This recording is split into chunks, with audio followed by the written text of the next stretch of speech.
are striving to create a sustainable future. Clever projects from Europe and India. Eco India. In 90 minutes on DW.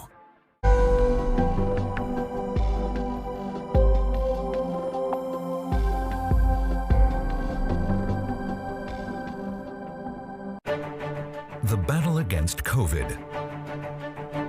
The Omicron variant is putting healthcare systems around the world to the test. Vaccination campaigns are accelerating, while restrictions are intensifying once again. But are these measures enough to stop the spread of Omicron? Facts, data, and reports in our weekly COVID-19 special. Every Thursday on DW. People in trucks injured while trying to flee the city center. More and more refugees are being turned away at the border. Families fleeing bomb attacks in Syria. Police crackdown in Venezuela against demonstrators. People fleeing extreme drought. A raft carrying 200 people has sunk in the Aegean Sea. Around the world, more than 300 million people are seeking refuge. We ask why? Because no one should have to flee. Make up your own mind. DW. Made for minds. Soccer is a sport of many colors. And the children in this mountain village know them all. Hema wears blue, the color of her favorite team. But sexist traditions prevent her from going to games and playing. An insurmountable obstacle? Blue Girl, Football on the Peak. Starts February 4th on DW.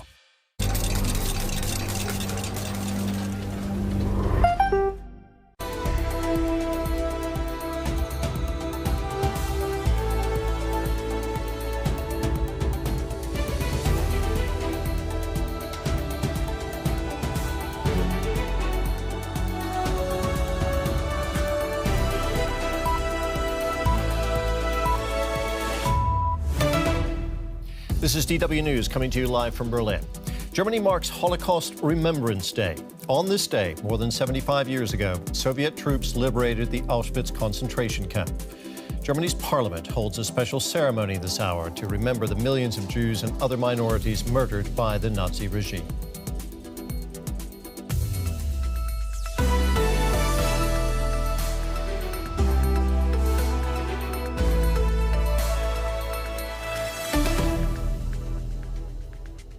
Hello, I'm Terry Martin. At this hour, a solemn ceremony is getting underway in the German parliament marking Holocaust Remembrance Day. On this day in 1945, Russian soldiers liberated Auschwitz concentration camp in Nazi-occupied Poland. It was the largest in a network of 44,000 Nazi-run death camps and prison sites. More than 11 million Jews and other minorities were ultimately murdered in the Holocaust. Let's go straight over to the Bundestag now as the ceremony to remember the victims of the Holocaust gets underway. Socialist Party officials met. The topic of the meeting was the final solution to the Jewish question. All those in attendance were aware of what this meant. The mass murder had commenced much earlier. The objective was to discuss how to make this mass murder systematic, accelerated, and expand it to encompass the whole of Europe, to encompass 11 million Jews. None of the meeting's attendees registered any concerns. We remember the victims of the National Socialist crimes, the murdered Jews, the Sinti and Roma who died, the victims amongst the Slavic peoples. We remember the millions of people who were persecuted, dispossessed, humiliated, deprived of their rights, tortured or left to die because they thought differently, worshipped differently, loved differently, or because their lives were classified by the Nazis as unworthy.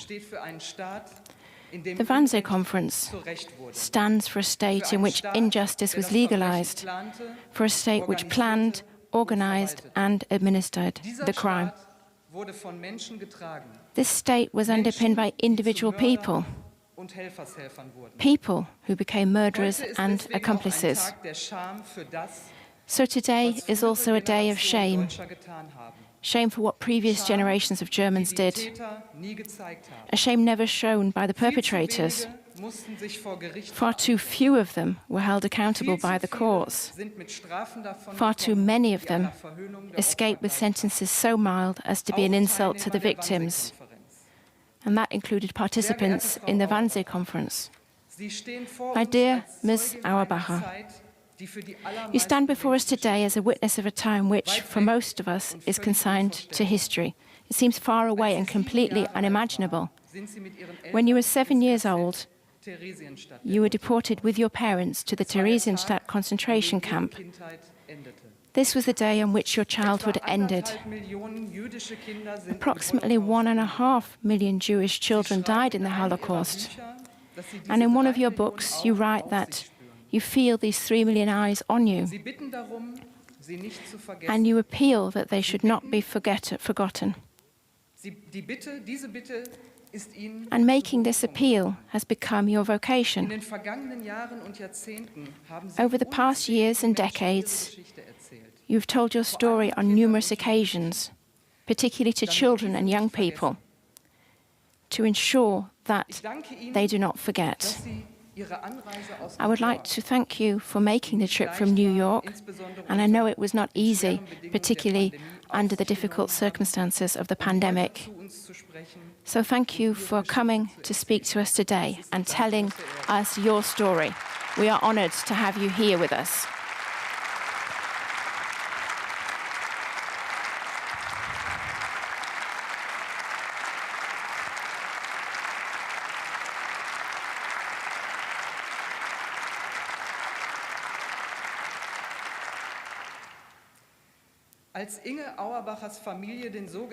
When Inge Auerbacher's family received the so-called emigration order to deport them, her birthplace, Kippenheim, had already been declared in Nazi jargon to be free of Jews. Almost all of the Jews from Baden, the Palatinate and Saarland had been deported to the Gurs camp in the non-occupied part of France in October 1940. This was one of the first mass deportations of German Jews. And all of this took place in broad daylight. And, as the responsible officials duly reported back, it went off for the Main without incident. Today, the restored synagogue in Kippenheim is a remembrance education and meeting centre. It is run by citizens on a voluntary basis. And it is also thanks to the dedication of a local group that the house of Inge Auerbacher's grandparents in Jebenhausen was able to be preserved, and that today it is part of a path of remembrance commemorating former Jewish life in Göppingen. As a representative of all the dedicated local people, I would like to welcome the Mayor of Göppingen, Mr. Alex Meyer.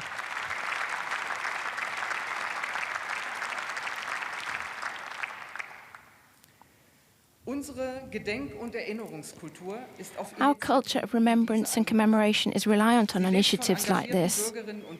It needs active citizens and associations which take care of remembrance sites, as well as school pupils who embark on voyages of discovery about the past. A culture of remembrance is not something which can be imposed from the top downwards, and it is not confined to state rituals like this annual act of remembrance, at least not in a free and democratic society. Remembrance evolves. With the passing of time, there are less and less witnesses able to give first-hand testimony. More and more people living here do not have German ancestors, and Germany's horrific 20th century history is not their history. That makes the work of schools, remembrance sites and museums all the more important. Our culture of remembrance, which has earned respect from many quarters, can only remain vibrant if we continually ask questions of our history and seek answers. And that applies particularly to young people. And it also means being able to accept different perspectives and discussing reference points of the histories of others, as long as we do this and the debates take place in a sensitive, responsible and respectful fashion. So I'm particularly saddened by the fact that we have had to postpone the German Bundestag's youth encounter due to the pandemic. But of course we will reschedule it as soon as possible. The youth encounter brings together young people from different countries with different life experiences and different life stories. And they are united by one thing, by their belief that what happened must never be repeated. Anti-Semitism, misanthropy and racism have no place in our society, neither today nor in the future.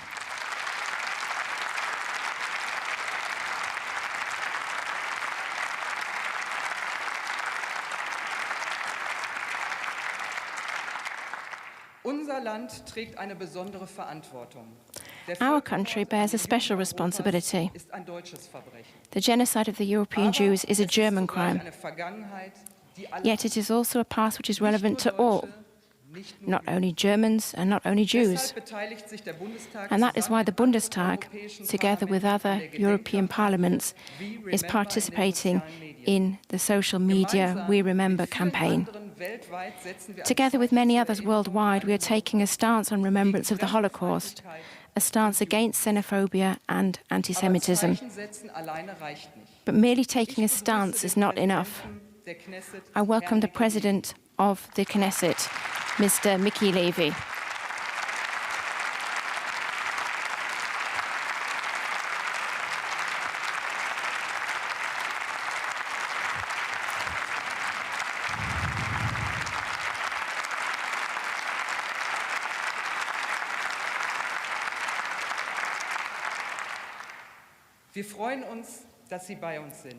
It is a pleasure to have you with us today, and your visit underlines the close and special ties between the parliaments of our countries, 70 years after Konrad Adenauer and Ben Gurion signed the Luxembourg Agreement, which provided for reparations for something which cannot be repaired.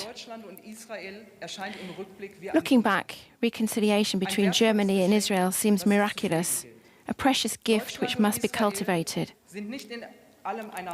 Germany and Israel do not agree on everything, but they are nevertheless true partners, as emphasized by the then Israeli President Rivlin 2 years ago when he spoke here. We are united not least by the shared values to which we are committed and which are partly grounded in the lessons learnt from history.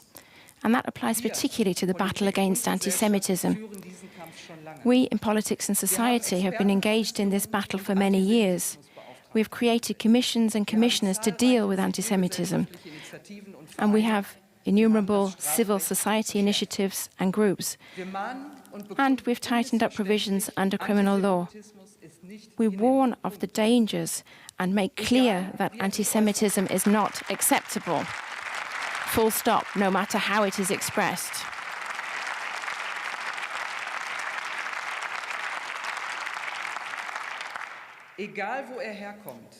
No matter where it comes from, never again must anti-Semitic stereotypes and prejudice be allowed to take hold. Never again must Jews be made responsible for the evils of the world. Never again must anti-Semitism pave the way for exclusion, hatred, and a fanatical ideology of extermination. This ceremony of remembrance is also part of our commitment, because we remember in order to counter any threat of repetition, as stated in the original proclamation on this day of remembrance. Yet remembrance and commemoration do not create immunity to anti-Semitism, nor do they safeguard against racism and right-wing extremism. They did not prevent the murderous terrorism of the NSU, nor the anti-Semitic attack in Halle, nor the right-wing extremist murders in Hanau.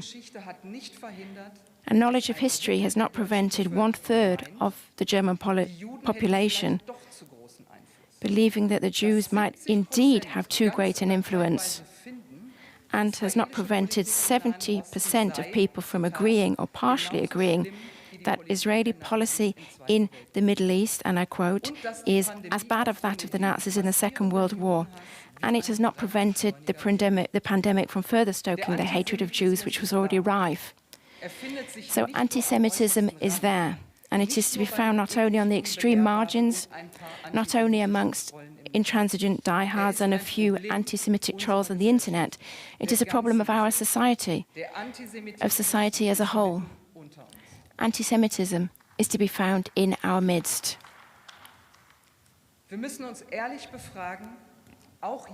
We must ask ourselves honestly, including those of us who identify as committed anti-Semites, how free are we really from anti-Jewish cliches? Do we always manage not to hold Jews responsible for Israeli policy? And do misguided notions of tolerance lead us to be overly indulgent towards the anti-Semitism which some immigrants have brought with them from their own home countries? And do we actually notice the multifaceted German life, which, fortunately, once again exists in Germany? The diversity of contemporary Jewish life, encompassing German Jews and Jewish Germans, Orthodox and liberal Jews, young Israelis and Jewish families from the former Soviet Union. For the Jews do not exist, just as the Germans do not exist, the refugees or the Muslims do not exist. And incidentally, anybody who incites hatred of Muslims and their faith undermines their own credibility as a friend of Judaism.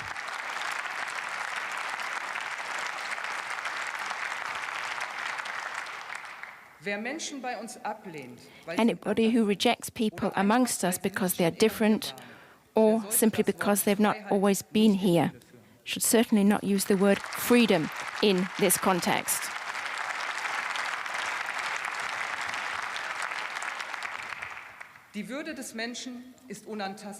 Human dignity is inviolable, the dignity of every human. The lessons drawn from history shaped our constitution, and we know from experience that free societies remain vulnerable on the inside. So that is why we need courage to show intolerance towards those who want to use democracy to destroy it. And that is why we need that. Those are not my words. They are the drastic words of Carlo Schmitt, one of the architects of the German constitution, the Basic Law.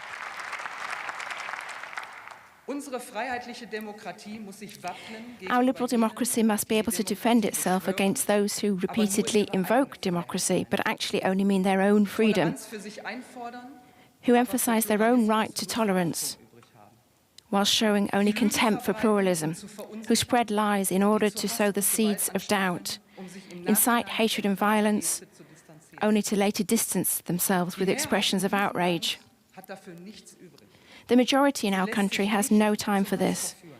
They will not allow themselves to be enticed into violence. They vote democratically and debate democratically. And they are often passionate in these debates, sometimes even fierce. In our approach to the others, we need more courage to show intolerance, the resolute use of all means at the disposal of a resilient democracy. When right-wing extremists, historical revisionists, and ethno-nationalists celebrate election victories, it is not a warning sign. It is a sign that it is high time to take action.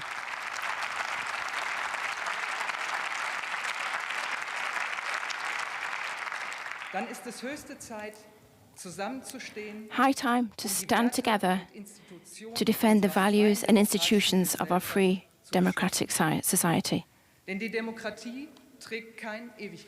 For democracy bears no eternal seal. It is reliant on citizens who value it and bring it to life. And this is also one of the lessons which we are reminded of on this day and by German history. We are reminded that it is up to all of us.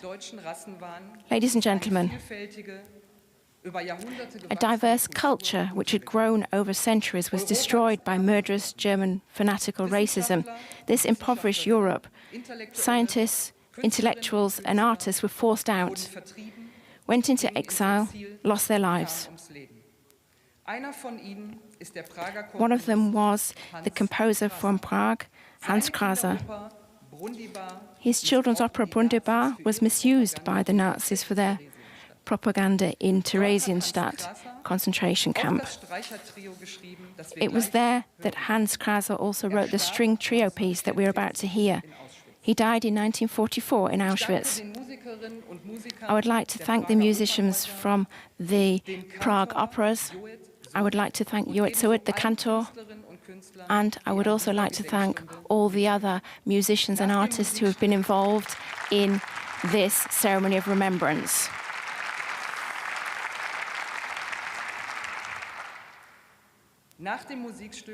After the music is finished, Ms. Auerbacher, you have the word. You have the floor. Thank you very much.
watching if you're just joining us, just want to tell you that we are joining the ceremony that's taking place in the German Bundestag with the Holocaust Remembrance Day.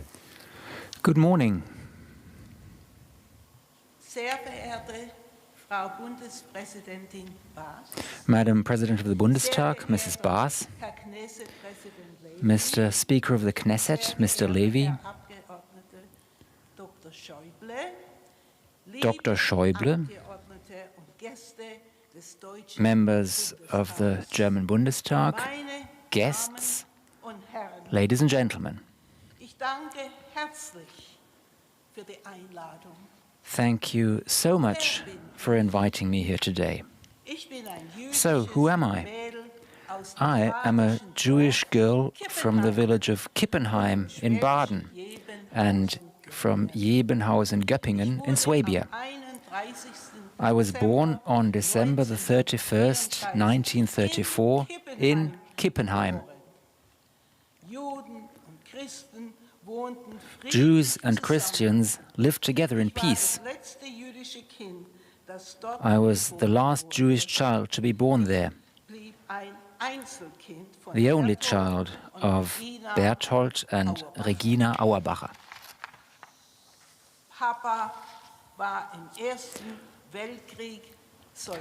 Papa served in the German army in World War I and was badly wounded. He was a decorated soldier. He was awarded the Iron Cross. By profession, he was a textile merchant. Mama was from Jebenhausen in Swabia. Her mother, my grandma, was from a large family. She was one of 14 children.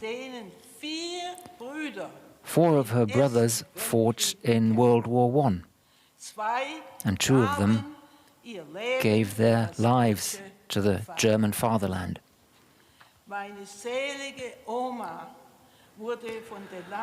My grandma of blessed memory was murdered by the Nazis. She is buried in a mass grave in Birkeniki forest near Riga in Latvia. Berthold Auerbach, his real name was Moses Baruch Auerbacher, was a member of my family, one of my relatives, and in the 19th century he was a celebrated writer. Today there is a street named after him in Berlin.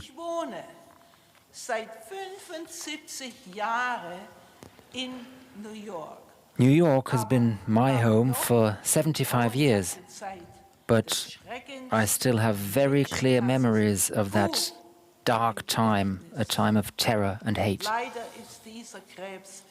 Sadly, this cancer has returned, and hatred of the Jews has become commonplace again in many countries of the world, including Germany. This disease needs to be eradicated as swiftly as possible.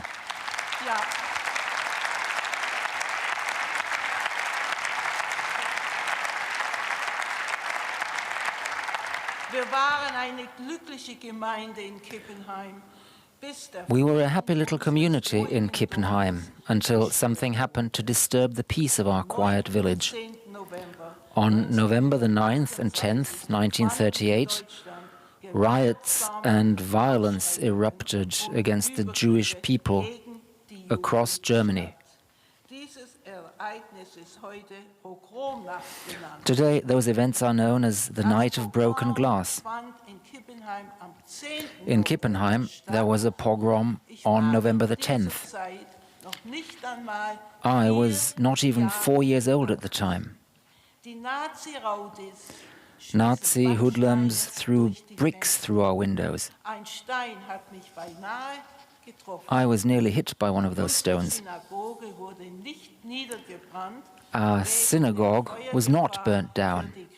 There were Christian houses in the neighborhood, and there was a risk that they might catch fire as well. All men and boys from the age of 16 were sent to concentration camps. My grandpa and papa were deported to the concentration camp at Dachau, where they were held in Block 16.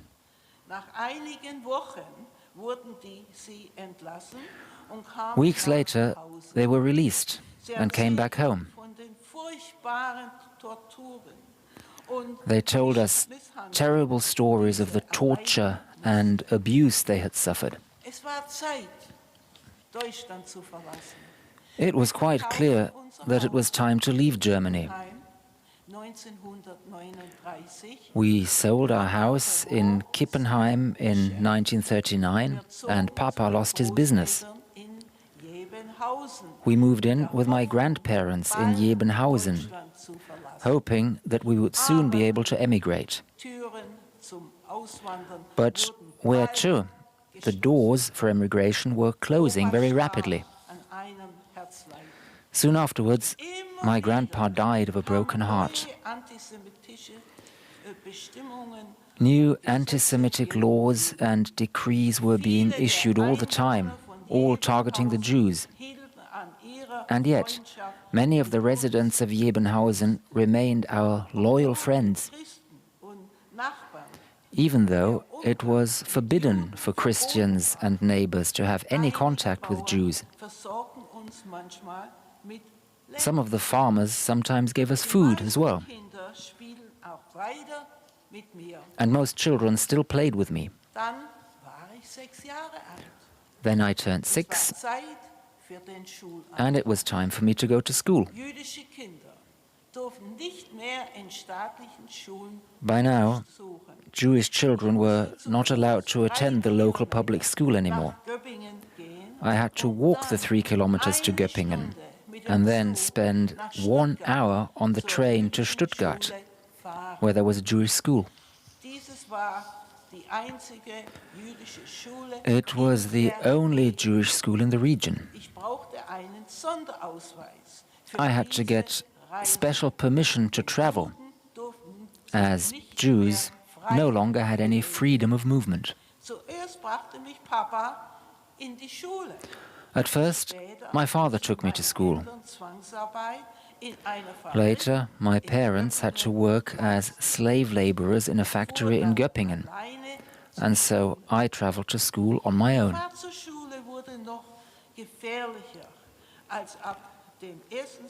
The journey to school became even more dangerous after September the 1st, 1941, as all Jews aged 6 and over had to wear the yellow star. I was taunted and harassed by some of the Christian children.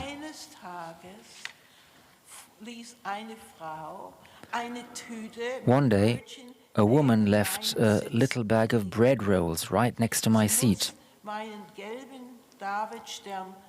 She must have seen that I was wearing the yellow star and felt some compassion for the little Jewish girl who was sitting all alone on the train.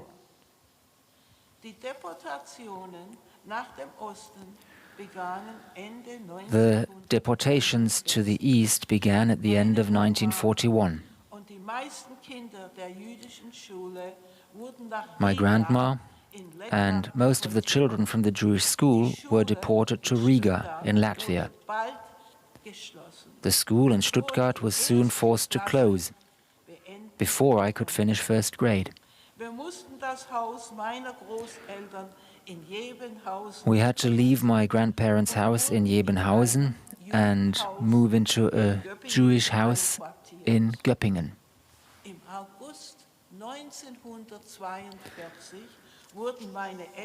In August 1942, my parents and I and other Jews were told to assemble in the school gymnasium at the Schillerschule in Göppingen. All our belongings were searched.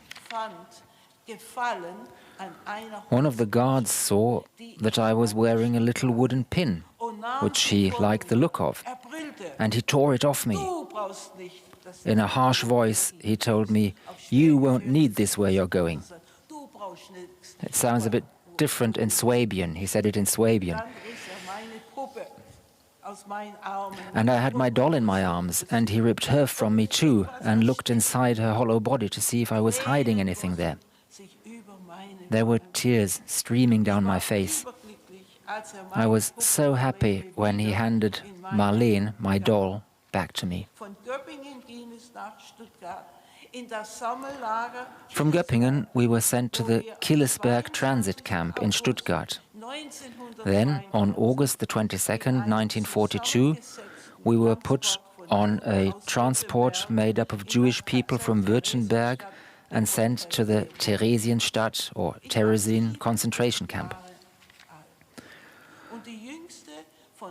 I was 7 years old at the time, the youngest in the transport of around 1,100 Jews. My parents and I were among the very few who survived. We were on the train for about 2 days. It was still a passenger train, very crowded, and finally we arrived at the station in Auschwitz. The first thing we heard were the guards yelling at us, "Drop everything except your bedroll and metal dishes. Get going. March. Do as you're told." We were surrounded by guards with whips. My parents put me between them, so I was protected from the blows.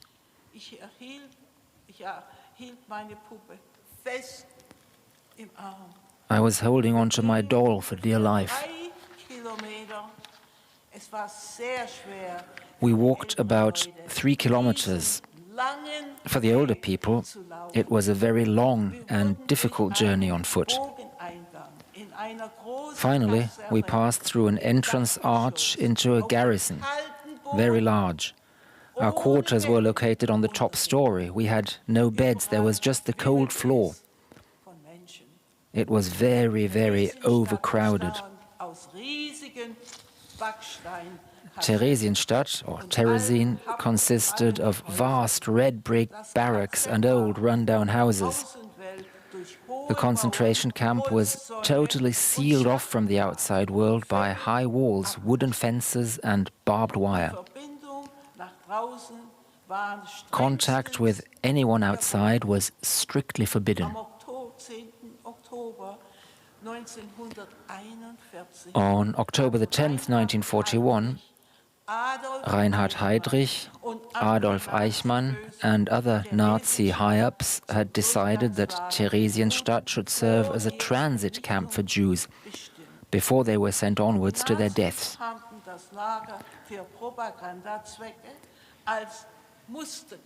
In 1944, the Nazis beautified the camp for propaganda purposes and called it a model ghetto. It was all for show, an elaborate hoax staged solely for the inspection by the International Red Cross. The camp inmates came from all over Europe.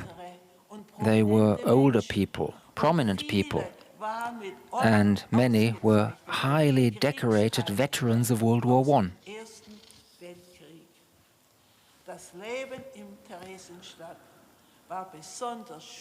Life in the Theresienstadt concentration camp was especially difficult for such a young child.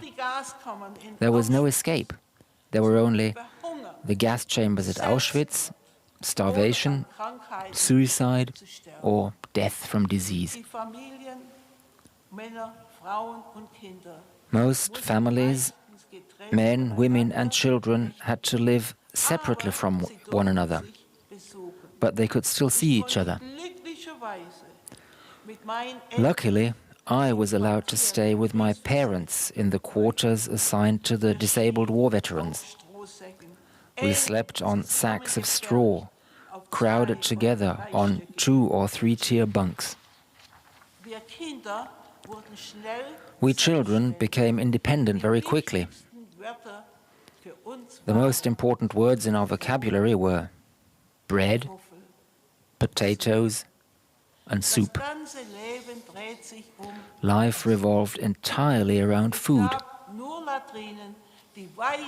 The bathrooms were just latrines far away. Very occasionally, we were allowed to take a shower. Our playground was a foul-smelling garbage dump. We rummaged around here for hours, hoping to find a treasure, a rotten turnip, or some potato skin. If it was still edible, we would cut a little bit off to eat. School was forbidden for us children. Classes were held in secret, and we were taught some basic reading and writing skills. This was called keeping ourselves busy. I made a bed for my doll out of a dirty cardboard box, which I kept at the end of the top bunk where I slept alongside my parents. One day, I found a dead mouse in the box, another victim of starvation. There were frequent epidemics caused by the lack of sanitation and the overcrowded conditions that we had to live in. Typhus was one of the worst dangers we faced. Rats, mice, fleas, lice, and bedbugs, those were our constant companions. There were also frequent deportations, mostly to Auschwitz. In 1944, all the disabled war veterans had to report in alphabetical order to the commandant's office. They had no idea that this was a selection for deportation to Auschwitz.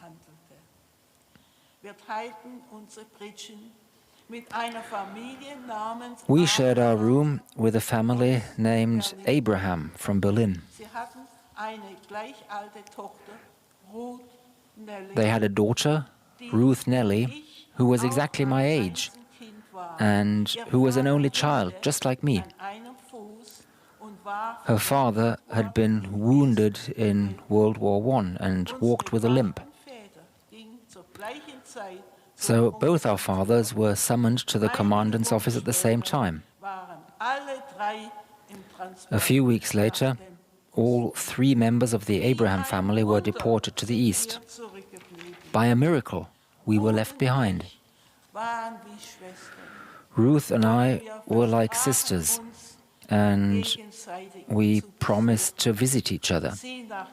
She would come to Jebenhausen, and I would go to Berlin. Dear Ruth, I am here in Berlin. I have come to visit you. Ruth and her parents were murdered in the gas chambers in Auschwitz. She didn't even make it to her 10th birthday. On the 8th of May 1945, we were liberated by the Russian army, and our misery finally ended. Out of the 140,000 people who were sent to Theresienstadt, 33,000 died there, and 88,000 were murdered, mostly in Auschwitz or at other camps.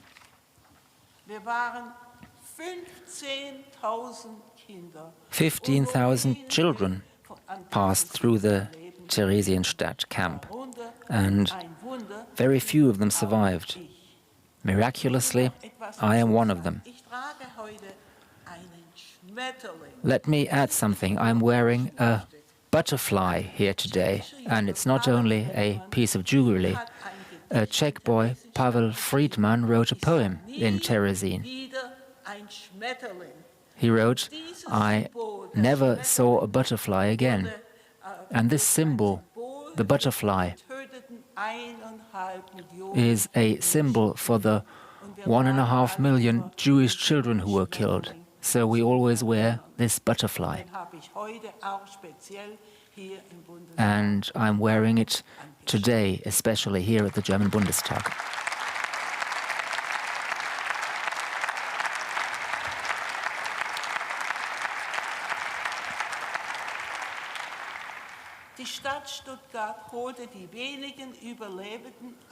The city of Stuttgart sent a bus to pick up the few survivors. We went back to Göppingen, but only stayed there for 9 months. In May 1946, we emigrated to New York. I was 11 years old. My parents found work with a well-to-do family. My mother as a maid and my father as a butler. To me, America felt like Wonderland. Sadly, though, my dream was about to end.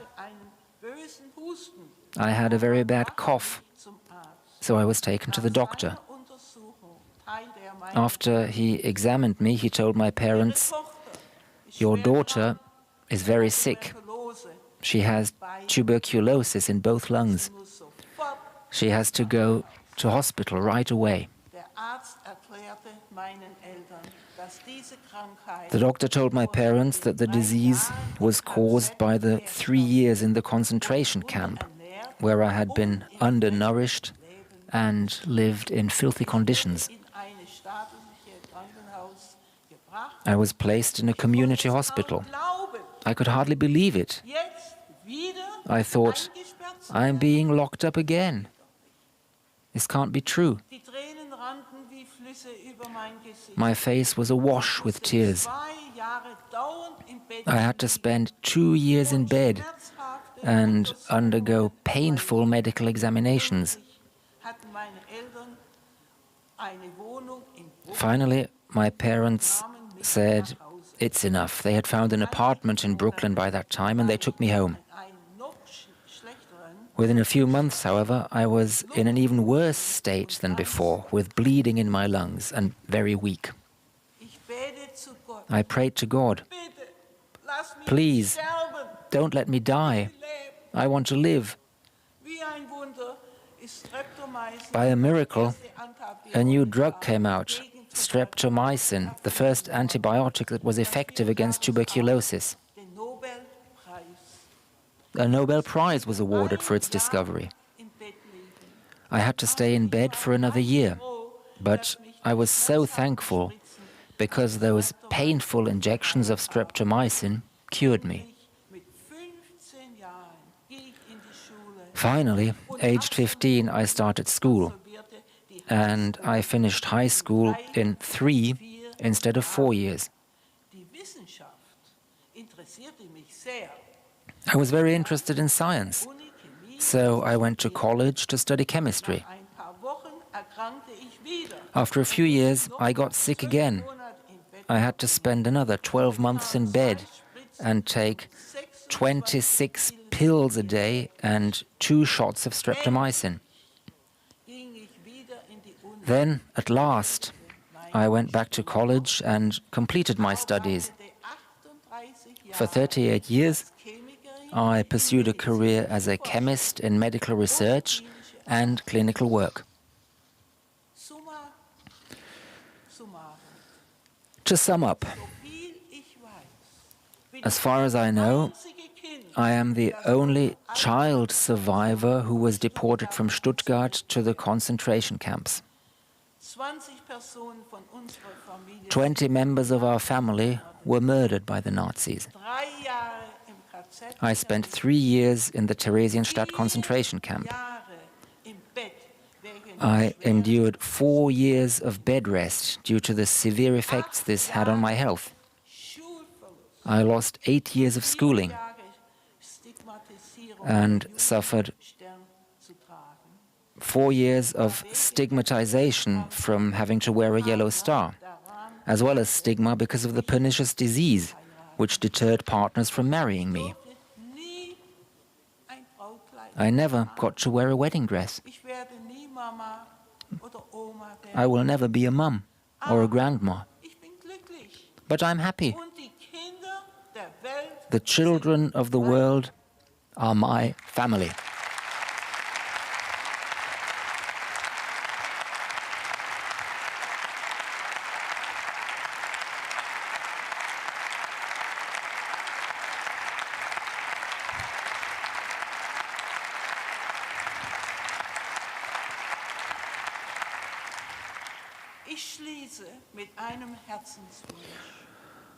I would like to conclude by sharing what my heart desires the most. Hatred against people is terrible.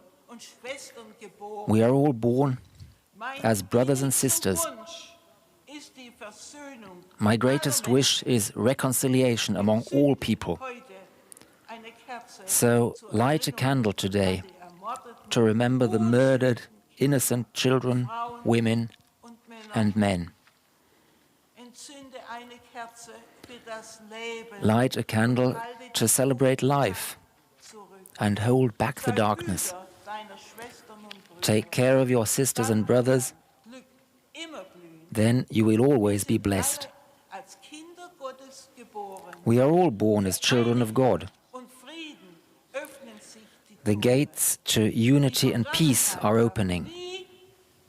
The past must never be forgotten. Together, let us pray for unity on earth. Together, let us welcome a new tomorrow. And never, never, never lose sight of this dream.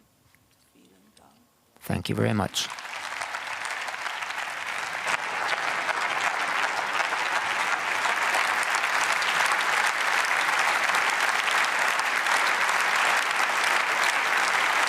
A very moving speech by Inge Auerbacher, a Holocaust survivor, on Holocaust Remembrance Day. She just completed her address to the German Bundestag, the parliament, here in Berlin. Inge Auerbacher ending her speech with an appeal for unity on earth. The 87-year-old Holocaust survivor spent 3 years in the Theresienstadt concentration camp. She lost 20 members of her family.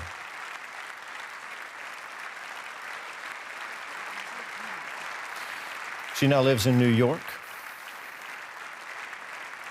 She had a career as a chemist. She recounted the Holocaust, the years leading up to that as a child in Germany when Jews were deported to concentration camps. She's one of the few survivors. We're seeing right now the Knesset speaker, who also will be addressing the Bundestag, helping her back to her chair, Frank-Walter Steinmeier, embracing her, the president of Germany. If you're just tuning in, this is Holocaust Remembrance Day, and we're following the live ceremony that's taking place at the German Bundestag, the parliament in Berlin.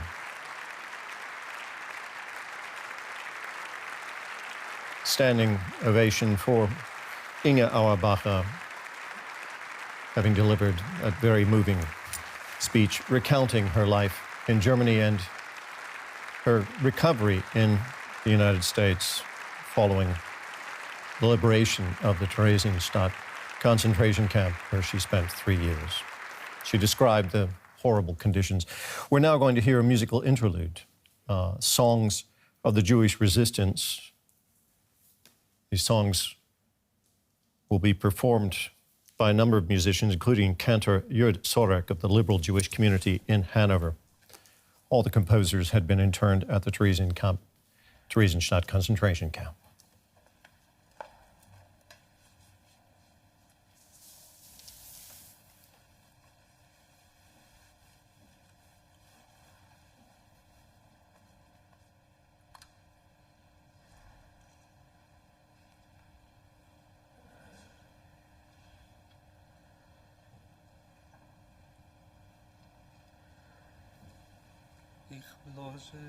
Im Ghetto von Gessel zu Gessel und kenn it gefinnen, kein Ort. Nicht ist mein Lieber, wie trockt meiner Riebe, Menschen, o so krotsch a Wort. Es leucht auf mein Heimitz, der Himmel, der Bläue, was hab ich jetzt erfuhr? Ich steh wie ein Bettler, eiet wie den Teuer und bettel a bissele Sonn.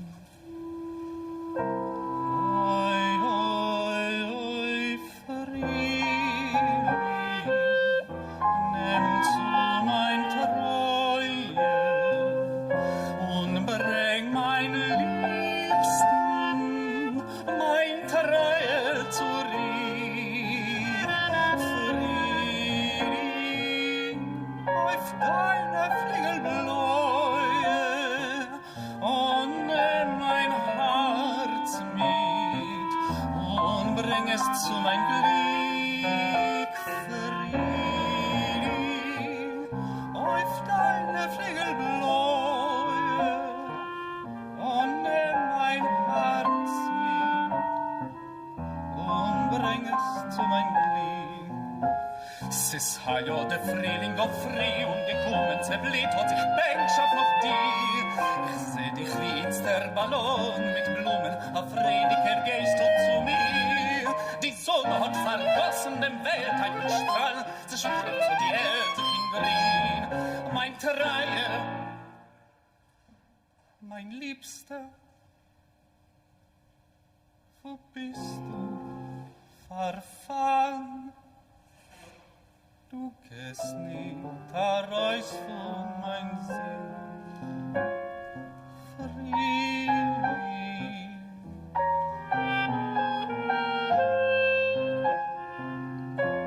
Und bring mein Liebsten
Sag nicht keinmal, als du gehst dem letzten Weg, Chod schimlen bläjene, verstellen bläue Tag.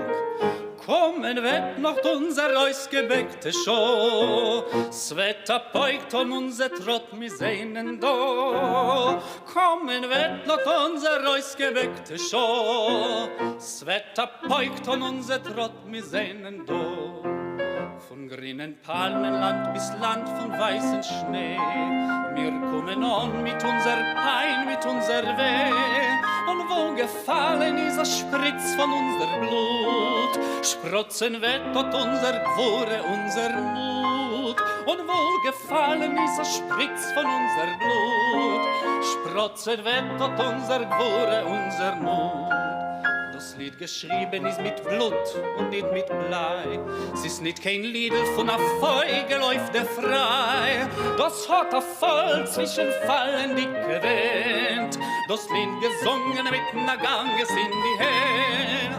Kommen wird dort unser ausgeweckte Show. Es wird abbeugt an unser Trott. Wir sehnen dort.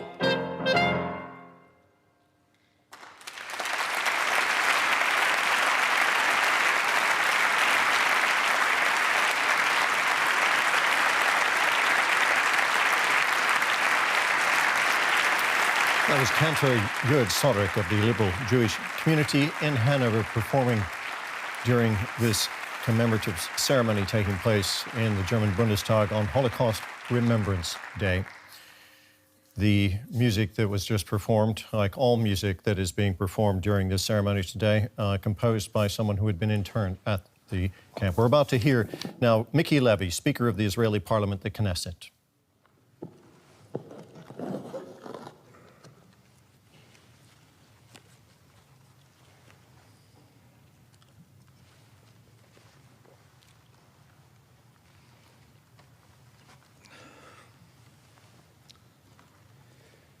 גברתי נשיאת הבונדסטאג, הגברת בס, אדוני נשיא גרמניה, שטיינמאייר, אדוני קנצלר גרמניה, שולץ, גברתי שורדת השואה, בת עמי, אינגה אורבכר, מוזמנים, אורחים, מכובדיי כולם. אני עומד מולכם היום נרגש ומלא ענווה.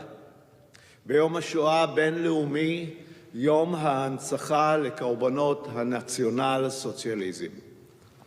גאה לייצג את המדינה היהודית והדמוקרטית. It is on this day of remembrance of the victims of National Socialism that I stand before you today with humility and with great emotion, and I'm proud to do so as a representative of the State of Israel. As Speaker of the Knesset, the Israeli Parliament, the beating heart of Israeli democracy. And President of the Bundestag, I would like to begin by thanking you for the invitation to speak today. Thank you for the invitation to take part in this ceremony today, which takes place on the day of the liberation of the Auschwitz-Birkenau liberation camp, on this universal day of remembrance, where we remember the most terrible events in human history. Here, in this very place, in this historic building, it is possible, perhaps at least to some degree, to try and understand or grapple with the capacity of humans to use democracy itself to destroy democracy. It is here in this place where the limits of evil were expanded. It is a place where values were lost and where the democratic framework descended into racist tyranny. So it is here, anew, within the walls of this building, which stand as silent stone and still witnesses, we remember anew how fragile democracy is. And we are reminded of our duty to protect it at all cost.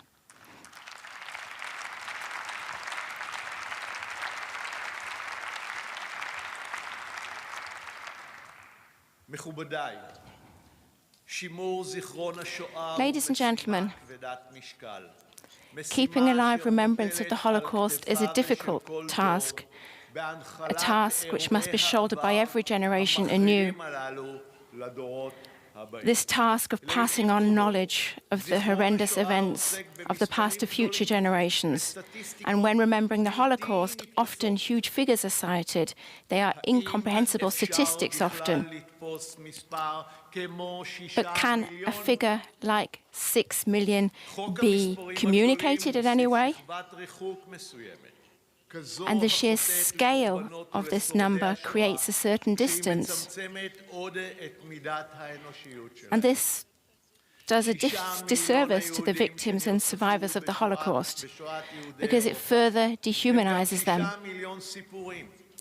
The 6 million Jews murdered are 6 million individual stories, stories of lives not lived, stories of lives of people who are no longer with us. So, Inge Auerbacher, I have the deepest of respect for you. You have described your memories of the Holocaust, and in doing so, you have created a clear and unusual voice. This voice which shows the power of a human story to really get into people's hearts and to communicate in such a poignant way. How else would it be possible to understand this message? The fact that a girl was only able to be a girl for 7 years before she was deported to a concentration camp. It is impossible to comprehend that a childhood is stolen from a girl in this way.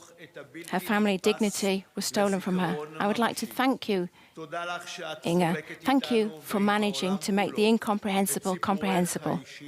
Thank you for sharing your personal story with us, indeed with the whole of the world,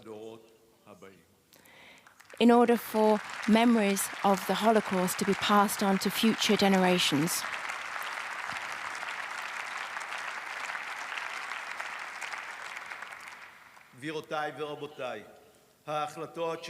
Ladies and gentlemen, the decisions which changed Inge's life were taken 80 years and 7 days ago, not far from here in the Wannsee villa.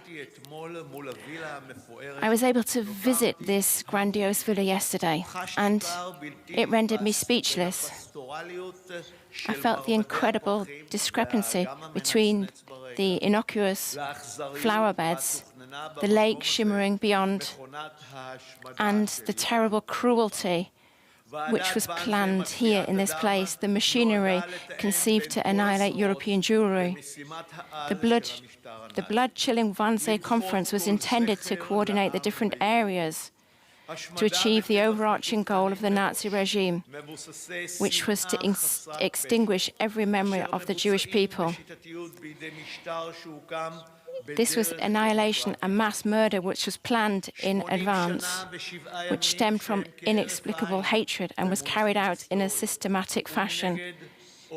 80 years and 7 days are nothing in historical terms, but they are not enough to heal all wounds. There are many wounds which have still not been healed. Many people still carry those wounds, and indeed those wounds will never be able to be healed. Ladies and gentlemen, the work of remembrance unites our peoples, the Israeli and the German people. So we have remembrance, but we also have a recreation, a rebuilding.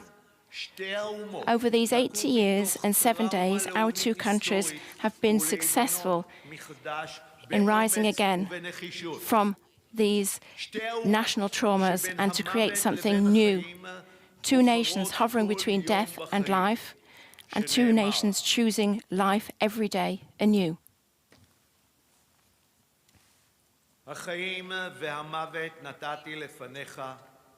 הברכה והקללה, ובחרת בחיים למען תחיה. ספר דברים, פרק ל', פסוק י"ט. שתי אומות שעברו מסע יוצא דופן בדרך לפיוס. So these two countries have embarked on an unusual journey on the path to reconciliation and consolidating their relations. On the basis of a courageous friendship, Germany and Israel have built a bridge, and we believe in the strength and importance of democracy and in the absolute necessity of working to preserve this democracy again and again. People-to-people ties are fostered in the cultural and creative field, in technology, innovation, trade, science, academia, in medicine. We work together and we cooperate in the security and intelligence fields. And we have important and far-reaching cooperation between our two parliaments, which we have developed. Germany has made responsibility for the security of Israel one of the cornerstones of our foreign policy. Germany stands steadfast against anti-Semitism, including in the form of anti-Zionism. And in bilateral and international forums, Germany has proved again and again its awareness of the moral and historical responsibility it has for the existence and security of the State of Israel. Our relations are based on trust, honesty, and solidarity. And this allows us to tackle challenges being faced by our two countries, and indeed challenges being faced by humanity as a whole. We can tackle those challenges together. Those challenges include the coronavirus and all its variants, but also the climate change crisis, which is posing a challenge to the whole of the world.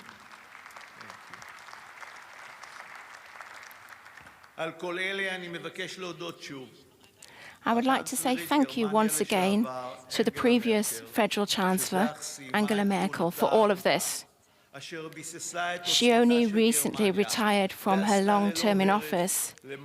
She has consolidated Germany's strength and has worked untiringly in consolidating relations between our two countries. So thank you very much, Angela Merkel.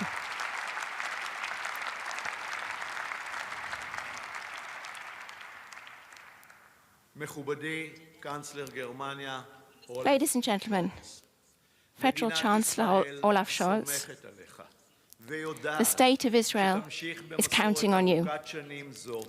And we know that you will continue this tradition which has been developed over so many years. And we know that we will continue to work on the relations between our peoples and states.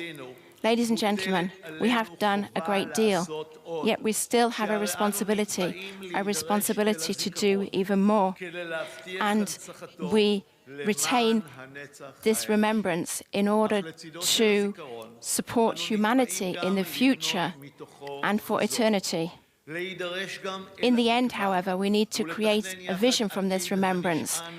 We need to plan a future together with hope, which is based on shared values and shared dreams. We must bring together our young children, the generation of the grandchildren and great-grandchildren, the third and fourth generations, and all those generations still to come.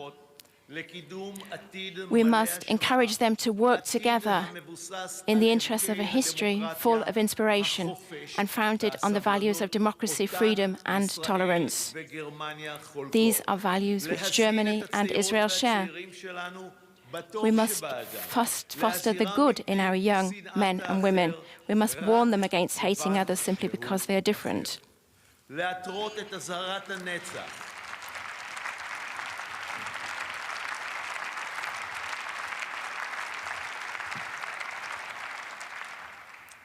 The eternal and terrible warning of the Holocaust of the European Jews is never again. Never again.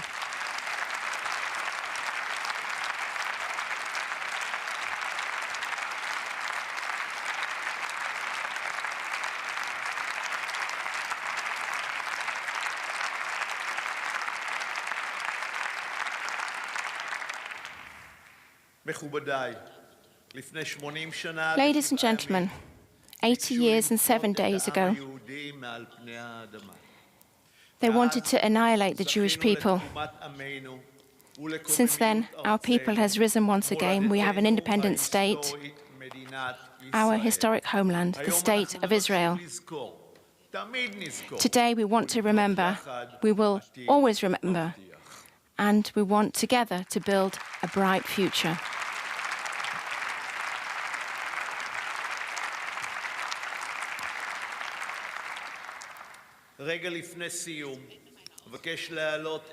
And before I finish, I would like here in this place to remember the dead. I will read an excerpt from the Kaddish prayer, the Jewish prayer which honors the souls of the deceased. I will read the Kaddish from a Jewish prayer book, which I borrowed specially for today from the Yad Vashem Holocaust Remembrance Center.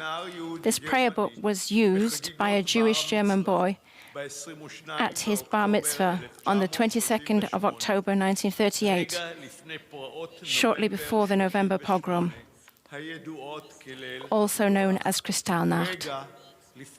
Shortly before that life that he was meant to live was shattered by reality in Germany.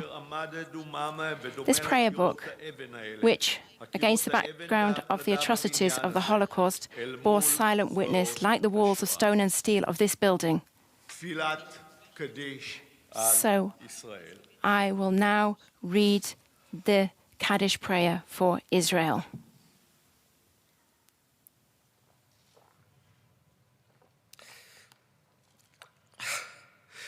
יתגדל ויתקדש שמי רבה, בעלמא תברך קירותה, וימליך מלכותה, ויצמח פורקנה, ויקרב משיחה, בחיי חון וביום חון, ובחיי דכל בית ישראל, בעגלה ובזמן קריב ואמרו אמן.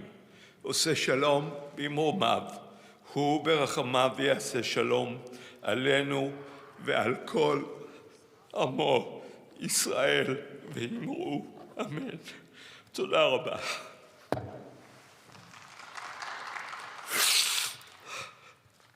תודה רבה לכם. תודה.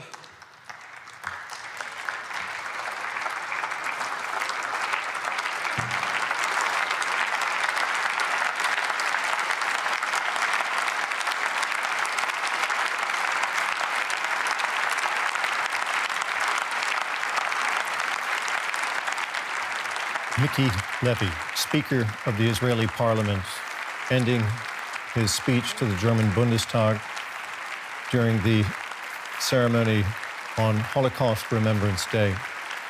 Very emotional moment, ending his speech with a prayer from the Jewish prayer book brought with him to Berlin from Yad Vashem Memorial in Israel. If you're just joining us, you're watching live coverage of the Holocaust Remembrance Day ceremonies at the German Parliament, the Bundestag in Berlin. On the left of your screen, you see President Frank-Walter Steinmeier. Towards the right there, Chancellor Olaf Scholz. And again, that was Mickey Levy, Speaker of the Israeli Parliament. We just saw him embrace the other speaker today, the Holocaust survivor Inge Auerbacher, who addressed the Parliament earlier. The 87-year-old Holocaust survivor had spent 3 years in the Theresienstadt concentration camp. A standing ovation in the German Parliament, the Bundestag.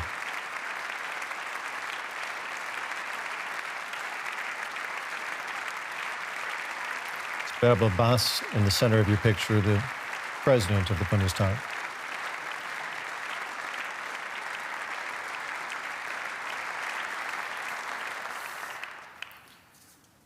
We're going to hear another musical interlude at this point from a piece written by Lena Stein-Schneider, who is a composer also interred at the Theresienstadt concentration camp. The piece is called Our Father, Our King, and it'll be performed by the Prague State Opera, members of the State Opera there. It's part of a cultural project, Musica Non Grata, project of the Prague National Theatre, Opera, and the Prague State Opera, and the Federal Foreign Office of Germany. And this will conclude the ceremony in the German Bundestag.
Members of the Prague State Opera there performing a composition by Lena Stein-Schneider, a Holocaust survivor, during Holocaust Remembrance Day, the ceremony being held here in Berlin at the Bundestag, the German parliament. If you're just joining us, we've been following live coverage from the Bundestag for just over an hour on this Holocaust Remembrance Day. Down at the Bundestag is our chief political editor, Michaela Küffner, who's been following the proceedings there as well. Michaela, a very solemn ceremony, some very moving moments. Absolutely, and you could see that Bärbel Bas, the Speaker of German Parliament, they're torn between corona restrictions and the very human need to embrace the Speaker of Parliament, Levy there, but particularly Inge Auerbacher, the 87-year-old Holocaust survivor, who basically recounted what should have been her childhood, that simply didn't really take place because she was in Theresienstadt, the concentration camp. Her parents and her survived. They were able to stay together, but she was wearing a brooch to remind everybody of the 1.5 million children murdered by the Nazis, those children who didn't actually get to live their lives. And they're also the Israeli Speaker of Parliament. Simply his voice broke when he read from the very book that belonged to one of those children, a 14-year-old. He spoke the Kaddish prayer, and once again we saw him embrace Inge Auerbacher, the survivor, and you can see the strain it is on those victims and those who came after them, their families, to recount their stories, and that the Holocaust, the liberation of Auschwitz, now 77 years ago, is still something that is very much in the present. And very much in the present for Inge Auerbacher was also that message that that dream of living peacefully together must never be lost again. That message from one of the few survivors that are still here with us to tell their stories. So a very moving hour in the German Bundestag. You mentioned the brooch that Inge Auerbacher was wearing today in the ceremony, the butterfly brooch. Let's listen in to what she was saying about part of her childhood and what it was like growing up under those circumstances. We've got a clip for you that we'll play now. I'm wearing a butterfly here today, and it's not only a piece of jewelry. A Czech boy, Pavel Friedman, wrote a poem in Terezin. He wrote, "I never saw a butterfly again." And this symbol, the butterfly, is a symbol for the 1.5 million Jewish children who were killed. So we always wear this butterfly. And I'm wearing it today, especially here at the German Bundestag.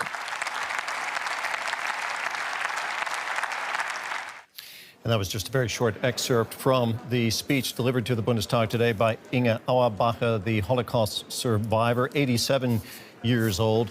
We also heard today from Miki Levy, the Speaker of the Israeli Parliament, the Knesset. He was a guest as well. He delivered a commemorative address. Tell us about what he had to say, Michaela, some key moments to his address to the Bundestag. He touched on a number of political issues there as well. Absolutely. He basically described what Israel and Germany have in common today, two nations who've risen from that death and destruction and have chosen life. I think this is a very important and notable bridge that he built, particularly on this day of commemorance today. He singled out the former Chancellor, Angela Merkel, for having built that bridge, for standing in, having made German foreign policy the reason of state here in Germany, also said so in the Knesset, in the Israeli parliament, that Israeli security was at the core, that it's a benchmark policy of Germany. And he also stressed that this is about defending democracy, the values that we stand in for as democratic countries. He called on the now Chancellor Olaf Scholz to continue basically Angela Merkel's work there. And of course, then there was this very emotional moment where he became less the official, he became a member of the Jewish community, of course, who also has its very own personal story, and very much underlining the message from Inge Auerbacher, the survivor, that it's about standing in for values and building a better future. Inge Auerbacher, of course, she herself lives in a very mixed neighborhood. Her neighbors are Muslims, and that's the kind of world she hopes for. Indeed, a very moving ceremony there. Michaela, how would you describe the atmosphere within the Bundestag today among the parliamentarians and other dignitaries represented? It's a very somber occasion. I think there is something very commanding about a Holocaust survivor speaking to the German parliament, including the far-right AfD party, which basically didn't use this hour for any kind of other political message. We have seen them act differently in the past. It's difficult to not be touched at the very human level, and quite clearly the MPs here are, and I've been to quite a few of these, are hit by the immediacy of the experience. So I think it is one of those moments that is also historic, because those survivors who can tell that first-hand account are becoming fewer.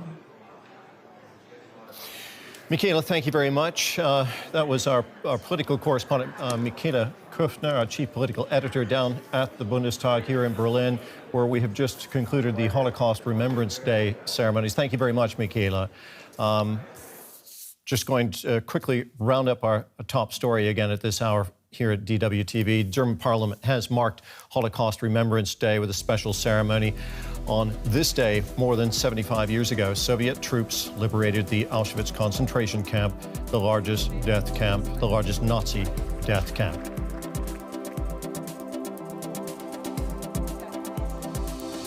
This is DW News. Up next, we've got business for you. I'm Terry Martin. Thanks for being with us.